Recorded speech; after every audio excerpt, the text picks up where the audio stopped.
This was an ocean over 500 million years ago. How do we know?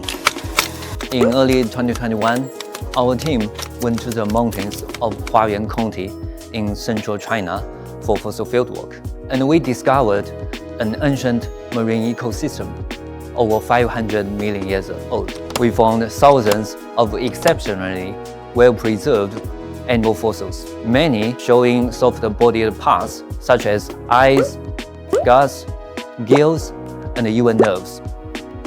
So far, we have identified 153 animal species, more than half of them new to science, forming a rare and highly diverse deepwater biota with a complex food web.